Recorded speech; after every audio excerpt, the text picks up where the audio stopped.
treatment of acidic or basic solution. Okay, they will discuss about the pH. What is pH? P here stands for potence. What P here stands for? Potence words. Okay, मतलब उसका क्या potential है? Potence क्या है? एक German word है. क्या है ये?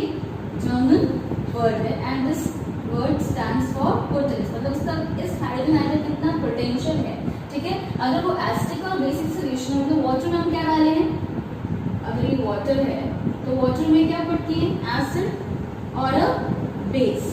ठीक है. तो या तो वो बेस डालेंगे तो बेस डालेंगे तो क्या वो बेसिक सोल्यूशन होगा. अगर हम एसिड डालेंगे तो क्या होगा? वो एसिडिक सोल्यूशन होगा. ठीक है. बेस डालेंगे तो बेसिक सोल्यूशन. तो इसमें जब पता है हम लोग को वाटर का क्या होता है? हाई डाइलेक्ट्रिक कांस्टेंट होता है. ठीक है. Water has high dielectric constant. तो ये हाई डाइलेक्ट्रिक कांस्टेंट की वजह से क्या होता है? ये HOH पार्शियल नेगेटिव चार्ज आता है, पार्शियल पॉजिटिव चार्ज आता है. इसकी वजह से बॉन्ड इजीली ब्रेक कर जाता है. तो एक बनता है H प्लस और एक बनता है OH माइनस आयंस. तो ये जो नेगेटिव आयंस है, ये एसिड कोई भी एसिड होगा ना, H प्लस और Cl माइनस, तो इसको क्या करेगा? O माइनस इस H को अपनी तरफ अट्रैक्ट करेगा. तो ये जो बॉन्ड होगा उनके बीच में, बॉन्ड क्या होगा? वीक हो जाएगा और ये क्या होगा? टूट जाएगा into H plus and Cl minus into high dielectric constant of water. ये होता है. ठीक है. तो अब सोल्यूशन में H प्लस आयंस और OH माइनस आयंस भी रहेंगे, OH माइनस आयंस रहेंगे. पर एसिड डालने पर H प्लस का कंसंट्रेशन क्या होगा? इंक्रीज हो जाएगा. क्योंकि सोल्यूशन में हमारे पास वाटर का भी H प्लस होगा और वो एसिड का भी H प्लस होगा. दोनों H प्लस होगा तो इसका एसिड कंसंट्रेशन क्या होगा? इंक्रीज कर जाएगा. वैसे अगर हम बेस डालेंगे वाटर में, कोई भी NaOH बेस डालेंगे तो वाटर में H2O H प्लस और OH माइनस आयंस तो है. फिर डायरेक्ट कांस्टेंट ऑफ वाटर की वजह से ये क्या होगा? NaOH स्प्लिट कर जाएगा Na प्लस और OH माइनस आयंस में. अब इस सोल्यूशन में क्या होगा? OH माइनस आयंस का कंसंट्रेशन क्या हो जाएगा? इंक्रीज कर जाएगा. तो सोल्यूशन कैसा हो जाएगा? बेसिक सोल्यूशन हो जाएगा. कैसा हो जाएगा सोल्यूशन? बेसिक. तो इसका कितना स्ट्रेंथ है, सोल्यूशन में कितना स्ट्रेंथ है, वो रिप्रेजेंट कर रहा है क्या? pH. मतलब power of hydrogen ion concentration in pH. तो वैसे power of hydroxyl ion concentration की वजह से हम निकाल सकते हैं कितना हाइड्रोक्सिल आयन कंसंट्रेशन है. उसको लोग बोलते हैं क्या? pOH. इतना आप लोग के साइंस के सिलेबस में नहीं है तो उसको इतना डिटेल नहीं जाएंगे. सिर्फ pH अभी हमारे सिलेबस में है. ठीक है. तो pH is what? pH is the negative logarithm. pH is the solution is the negative logarithm to the base 10 of the hydrogen ion concentration expressed in moles per liter. जब हम concentration express करते हैं तो कितना solution में कितना number of moles है उसके हिसाब से एक्सप्रेस करते हैं. तो अगर ये सोल्यूशन है तो सोल्यूशन में नंबर ऑफ मोल्स और सोल्यूट के कितने हैं? ठीक है. Number of moles by volume. ठीक है. N/V. ये हमको क्या देता है? कंसंट्रेशन देता है. तो concentration is number of moles per litre. तो concentration of hydroxyl ion hydrogen ions दिया हुआ होगा कि सोल्यूशन का ये कंसंट्रेशन है. ठीक है. आपको निकालना है क्या? pH निकालना है. ठीक है. सपोज एक सोल्यूशन दिया है, उसमें बोला है कि उसका हाइड्रोजन आयन कंसंट्रेशन कितना है? 12 मोल्स पर लीटर इसका हाइड्रोजन आयन कंसंट्रेशन है. तो इसका pH कितना होगा? तो pH कैसे निकालेंगे? pH is equal to negative log 10 - 12. अब देखो इसका log का क्या होता है? अगर कोई भी फॉर्मूला है log 10 a का पावर n, तो ये m इधर आ जाता है. ठीक है. m log 10 a इस तरीके से आता है.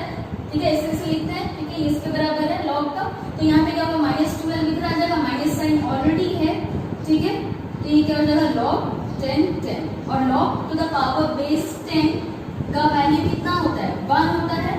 ठीक है. तो यहाँ पे क्या लिखती है? 1 लिखती है. तो माइनस प्लस 12 इंटू 1. तो pH कितना है? 12. अगर pH 12 आता है मतलब कैसा है सोल्यूशन? सोल्यूशन कैसा है? बेसिक है. अगर pH 12 आता है तो सोल्यूशन कैसा है? बेसिक. तो हम लोग ये कैसे पता लगाएंगे जब pH 12 है तो बेसिक? पहले तो कंसंट्रेशन दिया हुआ है, इस तरीके से pH निकाल लिए. अब हम लोग को pH का स्केल देखना है. pH स्केल से कैसे हम लोग नोट डाउन करते हैं. ठीक है. पहले हम लोग लिख लेते हैं. इतना हो गया. इसका स्क्रीनशॉट ले लो.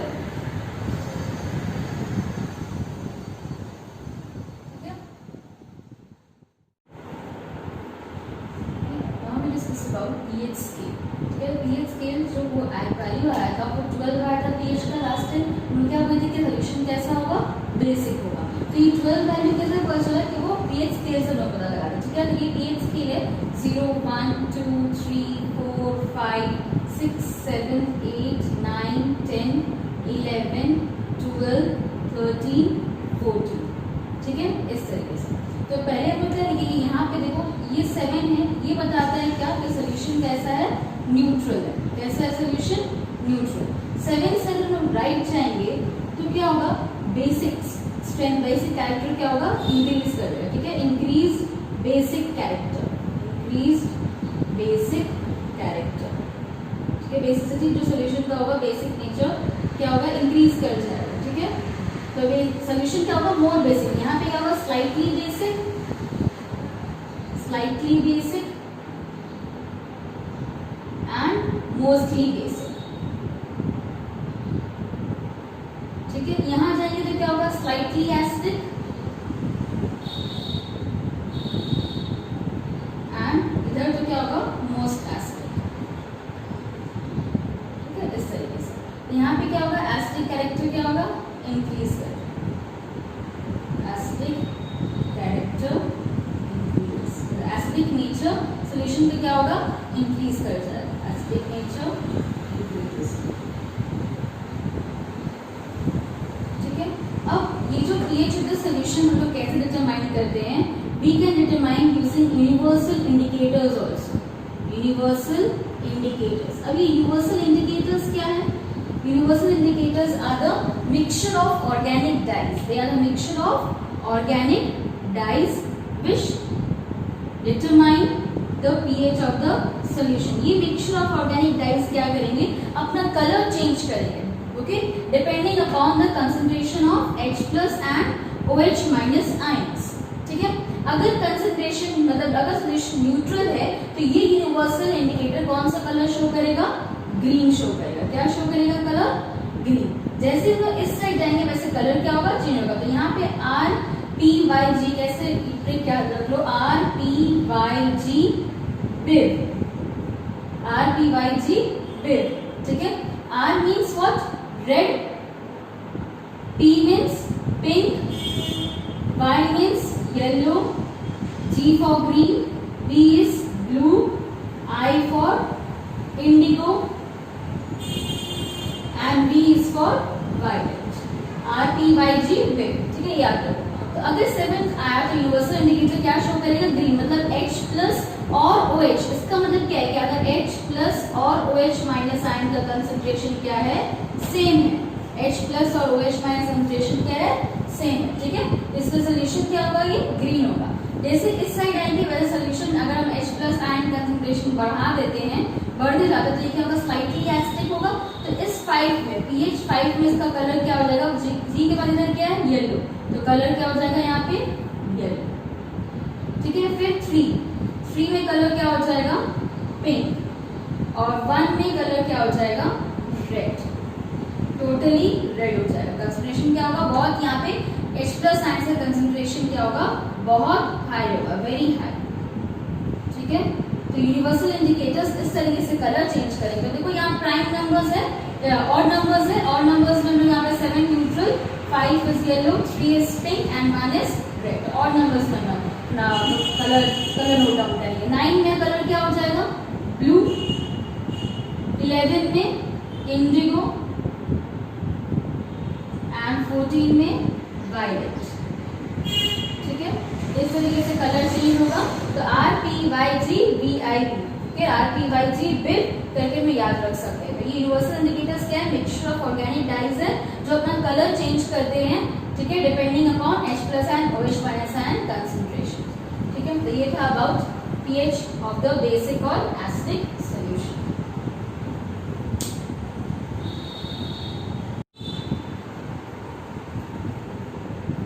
Importance of pH in everyday life, okay? What is the importance of pH in our daily life, ठीक है। डेली हम लोग को क्या हमको इम्पोर्टेंस, हम लोग लाइफ में हम लोग pH का बहुत बोले पर हम लोग को नहीं समझ में आता है। डेली हम लोग pH से हम लोग का बहुत सारा इंपॉर्टेंस हम लोग को यूजली हम लोग उसके अवेयर नहीं है, ठीक है। तो जैसे कि अगर बॉडी हम लोग का जो pH रेंज में कौन सा pH रेंज वर्क कर रहा है, normal pH range of 7 to 7.8, ठीक है। In agriculture, pH plays a very important role. pH agriculture में क्या होता है, very important role play करता है, क्योंकि क्रॉप जो ग्रो करते हैं वो डिफरेंट क्रॉप्स डिफरेंट pH पे ग्रो करते हैं, ठीक है. अगर कोई एसिडिक मीडियम है तो कोई बेसिक मीडियम है तो कोई न्यूट्रल मीडियम में भी ग्रो करते हैं, ठीक है. एग्जाम्पल है क्या, rice grows better in slightly acidic soil, sugar cane in neutral, citrus fruits in slightly alkaline solution, ठीक है. नेक्स्ट है डाइजेस्टिव सिस्टम में बहुत इंपॉर्टेंट रोल प्ले करते हैं pH. हम लोग का जो गैस्ट्रिक जूस है, स्टमक में इसको बोलते हैं क्या है, वो हाइड्रोक्लोरिक एसिड है. बेसिकली वो गैस्ट्रिक जूस क्या है, हाइड्रोक्लोरिक एसिड है. अगर वो ज़्यादा अमाउंट में रिलीज हो जाएगा तो pH का क्या होता है, pH value becomes very low, ठीक है. pH वैल्यू क्या होगा, फॉल हो जाएगा. अगर वो ज़्यादा अमाउंट में सिक्रीट होता है, ठीक है, विद जो सेल्स होते हैं, गैस्ट्रिक सेल्स होते हैं, अगर वो बहुत अमाउंट में एसिड को रिलीज करें तो pH क्या हो जाएगा, फॉल कर जाएगा. फिर क्या होगा, इरिटेशन, एसिडिटी होगा, तो वो हम लोग को अनकंफर्टेबल फील नहीं होगा. तो उसके लिए हम लोग क्या करते हैं, इनो पाउडर लेते हैं, ठीक है. That is also a basic thing. And we can also take anti acids, milk of magnesium, MgOH होता है. तो वो H plus ions of the acid को, ये एंटी एसिड्स का जो OH माइनस आयंस है वो H plus ions of the acid को क्या करता है, न्यूट्रलाइज कर देता है. तो excess amount of H plus ions of the acid combines with the OH minus ions of the anti acid to form what, water. तो ये न्यूट्रलाइज हो जाता है, तो एसिडिटी क्या होता है, कम हो जाता है. देखिए इसको बोलते हैं मिल्क ऑफ मैग्नीशियम बोलते हैं कॉमन नेम, ठीक है. तो adjust the pH. Now bee sting, bee sting में कौन सा एसिड रिलीज होता है, बी स्टिंग में फॉर्मिक एसिड और मिथेनोइक एसिड बोलते हैं, ठीक है. HCOOH, मिथेनोइक एसिड रिलीज होता है बी स्टिंग, ठीक है. तो ये क्या करता है, अगर ये बी स्टिंग हम लोग के बॉडी में आ गया तो क्या होगा, एसिड होगा, हम लोग का बर्न होगा स्किन, तो वो बर्न उसको प्रिवेंट करेंगे, स्टर्म को प्रिवेंट कर, मतलब उसका स्टर्म का इफेक्ट को रिलीव देने के लिए हम लोग क्या करते हैं, हम लोग बेकिंग सोडा ऐड करते हैं. Baking soda, sodium bicarbonate, NaHCO3. अब यहाँ पे कंफ्यूजन रहेगा कि ये तो उसमें OH माइनस आयंस है, ये कैसे बेस कराएंगे, तो ये बेसिस भले इसमें OH माइनस आयंस नहीं है, पर ये जो बेकिंग सोडा होता है ये फॉर्म होता है कैसे, एक स्ट्रॉन्ग बेस से, NaOH प्लस एक वीक एसिड से, ठीक है. वीक एसिड H2CO3, कौन सा, ये कार्बोनिक एसिड है, and a strong base, strong base. तो क्या बनता है, ये NaHCO3 प्लस H2O, ये बनता है. तो ये जो सॉल्ट बना इसमें स्लाइटली कौन क्या है, तो ये स्ट्रॉन्ग बेस है और एक वीक एसिड है, तो थोड़ा बहुत बेसिक कैरेक्टर इसके अंदर आता है, इसलिए ये सॉल्ट का जनरली बेसिक इन नेचर होता है. इसलिए अगर ये सॉल्ट को हम अप्लाई करेंगे ऑन द एसिडिक पार्ट, तो ये स्ट्रॉन्ग एरिया में जहाँ पे बी स्टिंग है तो क्या होगा, it will give me some relief, ठीक है. तो अगेन H प्लस जो एसिडिक नेचर है वो बेसिक नेचर को क्या कर रहा है, न्यूट्रली नलिफाई कर रहा है और उनको रिलीफ दे रहा है स्टर्म से, ठीक है. वैसे ही टूथ डीके भी जो होता है, टूथ डीके कब होता है, जब एसिडिक नेचर ज़्यादा एसिडिटी हम लोग के माउथ में बढ़ने लगता है. सलाइवरी अमाइलेज जो हम लोग का सलाइवा है, उसको सलाइवरी अमाइलेज एंजाइम होता है, वो उस एसिडिटी को कुछ हद तक कम करता है. पर जो टूथपेस्ट है, ब्रश करने के बोले थे सुबह में, वो टूथपेस्ट बहुत हद तक ग्रेटर एक्सटेंट तक वो pH को क्या करता है, न्यूट्रलाइज कर देता है और हम लोग को प्रिवेंट करता है फ्रॉम टूथ डीके. तो there are so many applications in our everyday life, okay. So we are not aware of that about the importance of the pH. So these are the some applications of importance of pH in everyday life. And now you will tell me about